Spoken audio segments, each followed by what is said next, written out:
Hey guys, welcome back to Zero's Hobbies and thank you for stopping by, man. Today I'm gonna take a look at the last of the 3 dungeon tile reincarnated sets. This is the city set. We're gonna take a look at this, what comes inside the box, and I'll give you guys my final thoughts on all 3 sets and how I feel about tiles versus maps versus 3D printed terrain versus handcrafted terrain. Might not be what you expect. And also real quick, I wanted to give a shout out to my buddy JD over at It's a Critical. He sent me his bad copy of Curse of Strahd.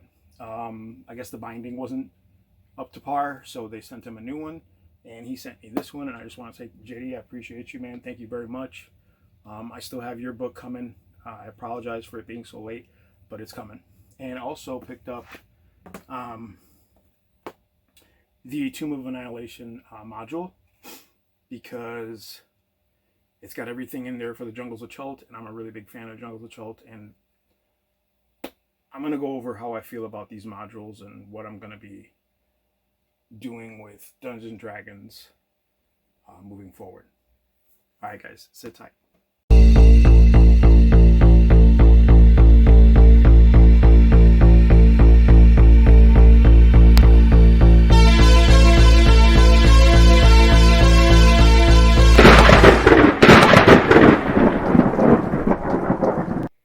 Alright, we're going to get my trusty X-Acto here.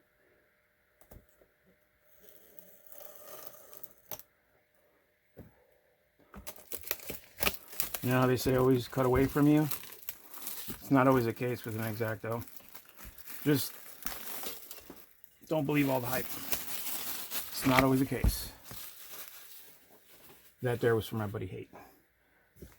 Also this.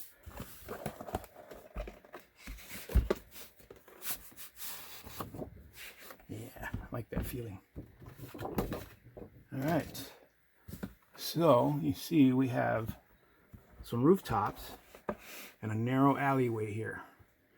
So, like the other two, these box tops can be used as part of the maps. Don't be afraid to throw them in there. Yeah, they're a little bit elevated, but so what?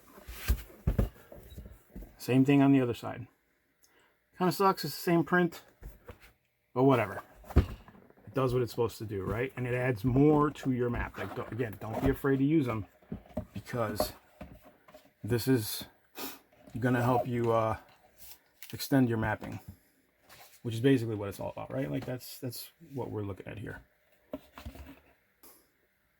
All right, first tile we have here is pretty big tiles, like a town square, and then it comes with a what looks like a canal, thing with a water inlet, and on the reverse side you have the interior of, like, I guess it's a small little tavern. Yeah, a little tavern, and it's got stairs, so it might even be an inn or a tavern and an inn, but for those who know, those aren't the same.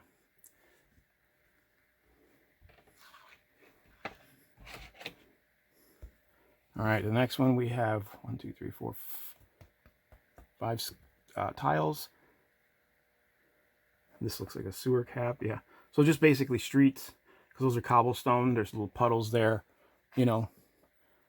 That's cool. Oh, and then sewers. Oh, that's cool. That is cool. And the cool thing about these guys is, like, there are maps, right? Like, Wizards of the Coast did put out maps, right? So I do have a map with a sewer on it. I know, I think I showed it to you guys before. So this is cool because you get to add to that map, right? Like, this isn't just a standalone, man. You can add it to the map, and you won't even see a difference, because the printing is still the same, the designs are still the same. You're just looking at, you know, a little dimensional tile, but it's perfect to add to that or extend that map gameplay.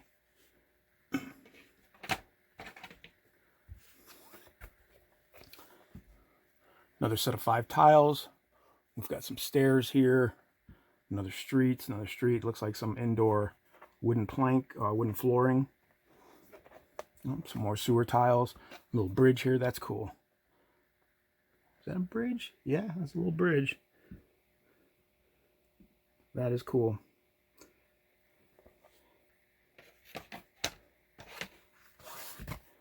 All right, here we go.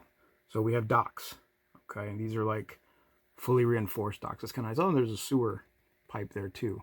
That could be the entrance to an adventure in the sewers, or where the party has to go to get into the sewers, or at least one point. That's cool. All right, looks like the inside of another building. Not sure what it is, but it's not necessarily lined up here.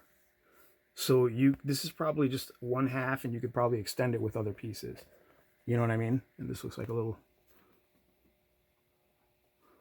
probably one of those where like if there's an overhang between two buildings, right? And this is the walkway underneath. That's cool. All right, here we have some more docks and connecting dock pieces, or pier. I don't know what you want to call them. Some more building corners. Again, so you can extend like a larger indoor map. And we have some more indoor pieces.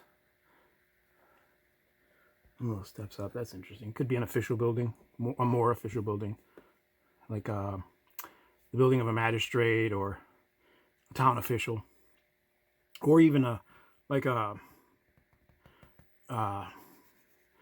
garrison building, like where you go to see the town guard or captain of the guard.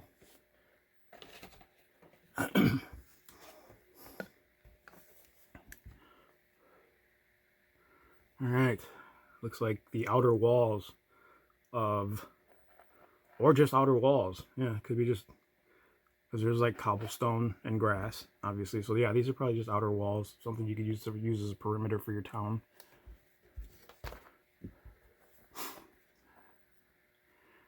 This is cool. A little seaside shanty or tavern. That's always fun.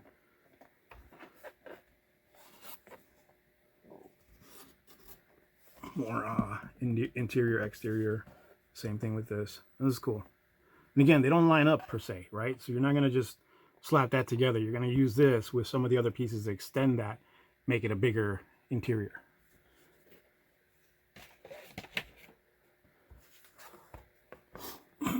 More wall sections. Ooh, a ruined wall section. There's another sewer pipe. This looks like inside the sewer. That's cool. And the thing about these maps, right? Like the big thing a lot of people don't get right away, you know, because they feel like they have to build an entire town. And if you can't build a whole town or a whole dungeon, then this isn't worth it. That's not the point of these. Like, it's not even remotely the point. Again, some more interior. This is cool. Piece of the dockside tavern. The point of these is for you to build places for encounters, right? Not just something that the group's just going to be walking around nitpicking, or picking and choosing where they're going to adventure, or what I'm going to go to the store, so I'm going to walk my miniature all the way to the store. You don't need that. That's not what this is for. These are for creating very specific combat adventures, or combat situations, sorry.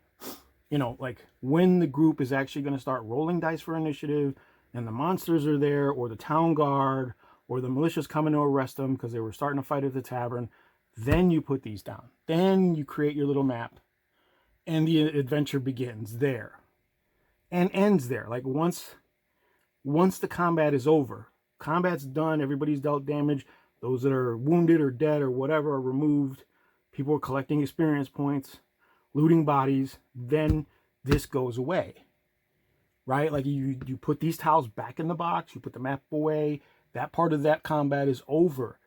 It shouldn't stay out on the table, because then players, it suspends disbelief, because then players are like having a bird's eye view of everything, and they're going to assume something's always happening. When you have a map constantly out there that they can see fully, they're going to assume something's going to be around every corner, and it's not necessarily that way. So again, these are just for setting the combat arena, not creating a sprawling 4x8 table of map that the players can bird's eye view. Sometimes you can't avoid it, right? Like you have to set up prior and you've got a giant paper map or whatever. You can cover it with other paper if you need to, or flip the map over until they're ready to adventure in that area. But anyway, that's my opinion. Here we've got some stairs. Looks like this leads down into the sewer because it's got some like moss and stuff. That's cool. Some growth, some more dockside stuff. That's cool. And then you've got a bridge, or this could be like, you could use this as a canal. You know, where that one piece was, that little canal drop in. And we got some walls. This is interesting. This could be guard towers or bunkers. Another outside wall. There's another entrance to a building. I do like the bold black lines. I mean, it does, you know, it kind of makes the space a little smaller, but it's all right. It's not going to kill anything. It's not going to ruin the game. Like, but I do like that they bold that out so that you can see this is like a impassable spot here. You know, this is some difficult ground. A sewer grate. That's cool. With what is that? A pork cutlass. And here we've got some town accessories. So the horse and carriage. That's cool. You can actually put 4 little figures there. That's cool. I don't know what that is. That's probably a forge, yeah? It's got to be a forge. Wizard summoning circle. Like, maybe you could go to apothecary, or there's a town spellcaster. That's rare, but you could go to a town spellcaster and he could do a favor for you or whatever, or, you know, help you figure something out. Some broken walls there. Tavern tables. That's cool. And a nice little lounge chair, a Gaston chair, nice table. 2 tables, actually. It's pretty cool. Some more interiors and some sewer floors there. A sewer ladder. Another little bridge across the sewer. That's cool. And a nice large table for that bigger group. And we've got some cool, like, tavern dressings, like the stuff behind the bar. This is some pretty cool stuff, guys. Like I said, this is not to build an entire world, but to help you build a combat scenario. More sewers. This will look like a repeat of the first one. Yeah, because there's roads there. That's all right, though. It's cool. You're never gonna have enough sewer. Here's another repeat of the sewer tile with the bridge. Yep, there's a road with steps, or more town road area. It's funny because like now it's on the opposite side, right? Like the sewer's on the bold side, and the road's on the rough side, but it's reversed in the original tiles. That's funny. Oh, this is cool. A sewer junction where the water starts to get pulled in. That's cool. Rubble piles. Ooh, a dead body. It's always interesting to find a dead body. This is a nice big tile too, so it's kind of cool. And under the town square, we've got a water fountain. That's cool. And then the market tents. I don't know what they call those. That's not a tent. It's something else. They're called canopies now, but that's not what they were called back then. But anyway, that's what they are. You got a little cart with some product goods, a bench for the rubbernecks, and the onlookers. You know, townsfolk always got to be watching. More sewer tiles. That's cool. Another entry. Some actual regular tiles. This is cool. Oh, more rooftops. And more more carts. That's cool. That's cool. Okay. I guess this could be a gathering room for a bishop or a lord of the town. Got a nice little fortified wall there. You've got the entrance. It's kind of rough because you could have made this like on separate tiles so you could use the whole fortress, but I guess it goes back to what I was saying before. You're not building an entire map. You're building a combat situation, right? So there could be combat here with the town guard. And, you know, if the players succeed, then they move in and move along, and you create the map as you go. So that makes sense. More tiles. There's like a throne right there. See? So, okay. Yeah. Another wall. Another part of the castle. It's cool.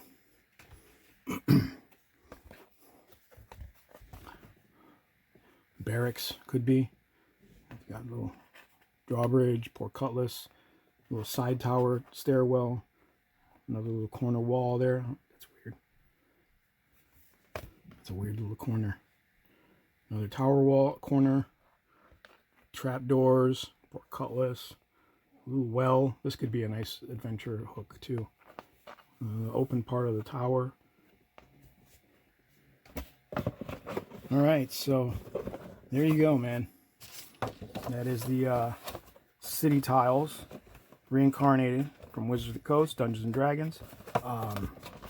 I think these sets are extremely valuable. As I said before, they're great additions to any map-based game you're running.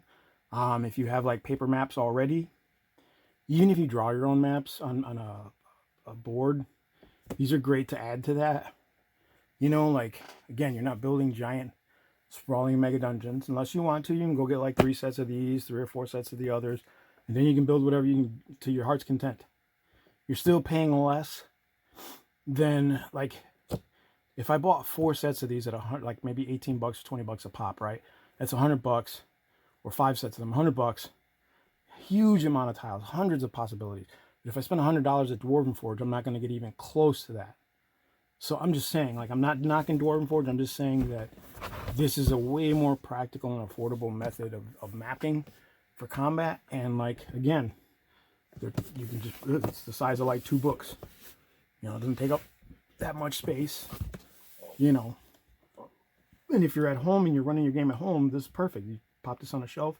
It's literally like the size of a small board game. You know what I mean? And you can run your games that way, and there you go. Again, it's just accenting your already existing maps, or, you know, creating small encounters for your group.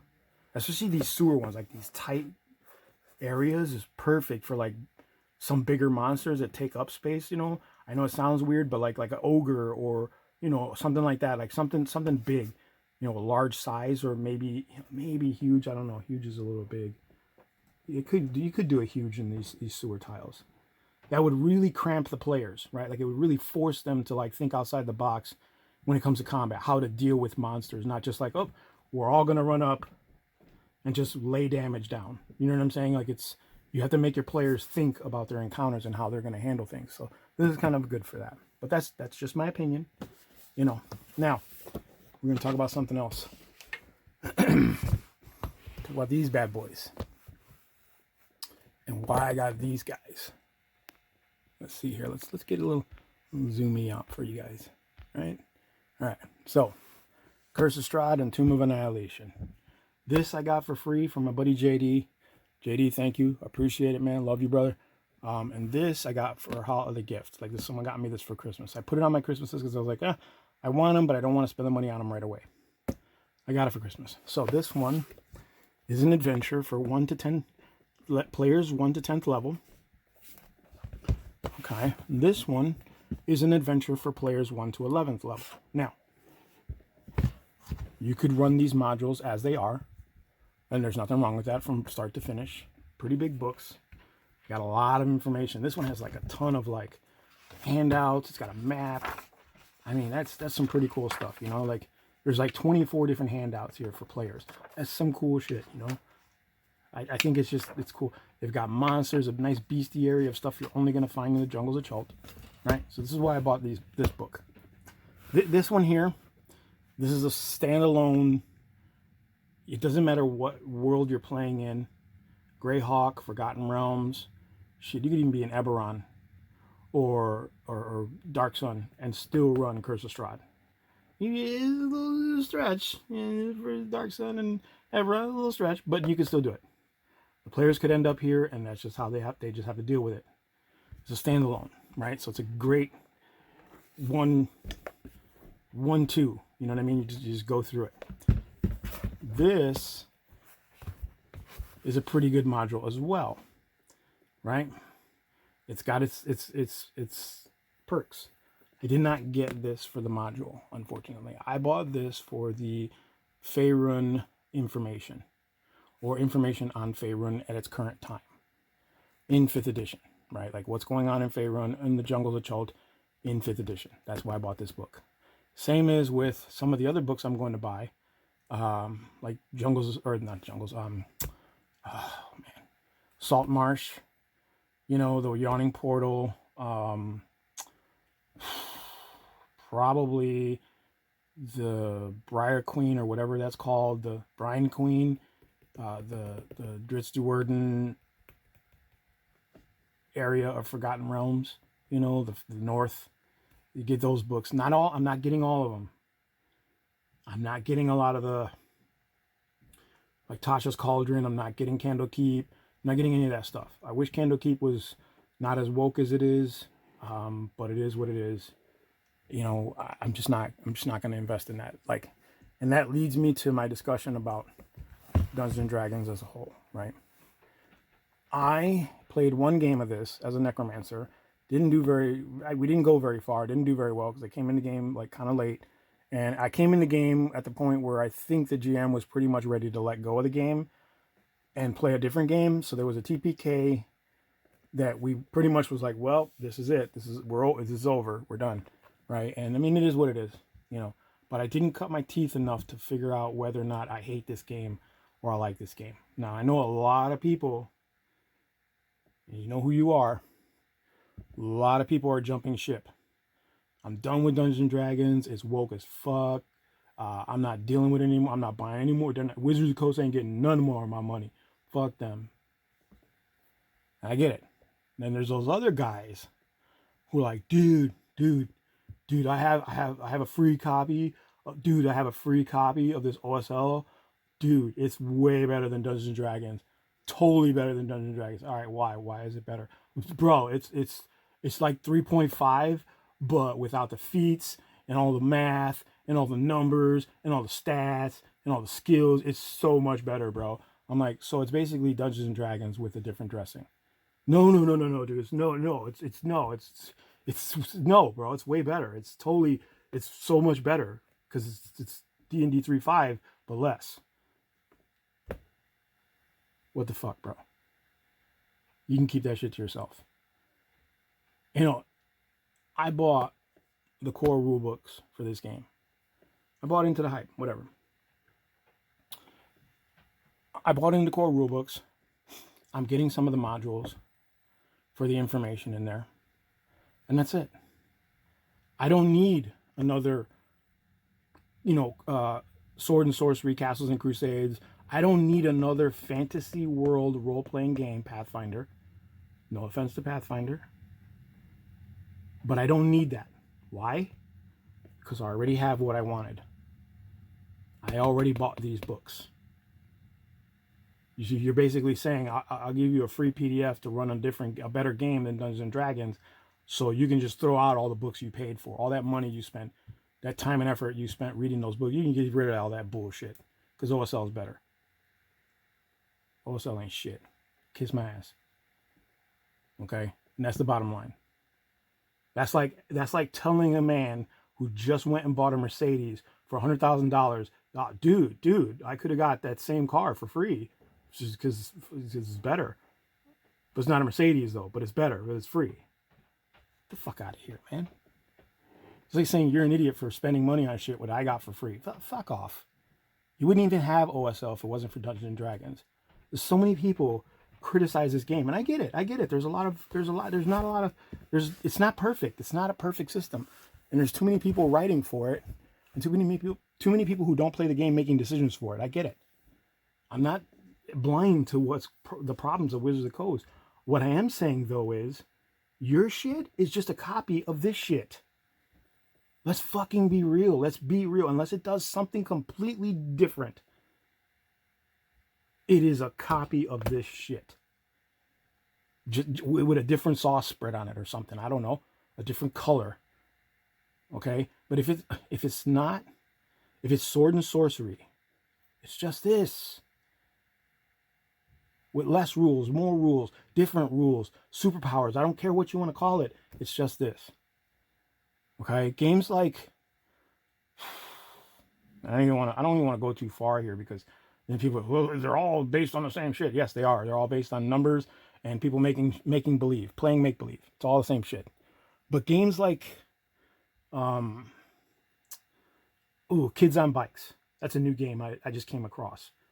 Okay, it's a really cool cooperative role playing experience that has nothing to do with swords and swords. It's got some supernatural shit in it, but that's not the focus of the game. Completely different style of gameplay. The DM and the players create the world that they were playing in. They create the story as they go along together. That's completely new. That's worth investing in. Because when I play Kids on Bikes, I don't feel like, I could just be playing Dungeons and Dragons if I'm going to play a fucking wizard that can shoot lightning bolts, or a wizard that, is a forest wizard. I could just create a druid in D&D. You know what I'm saying? You know what I'm saying? Like, there's no point to that. That's just, you're burning your wheels. If you don't have any role-playing games at all, and someone's, I like to play role-playing games, but I don't want to get invested financially heavily. All right, well, there's this game. It's OSL. It's free to download, and you don't really need a lot. And it's pretty base rules. You can learn from it. Those things have their place. But don't tell me that it's better than this, or it's going to replace this for me. Fuck, no. Why?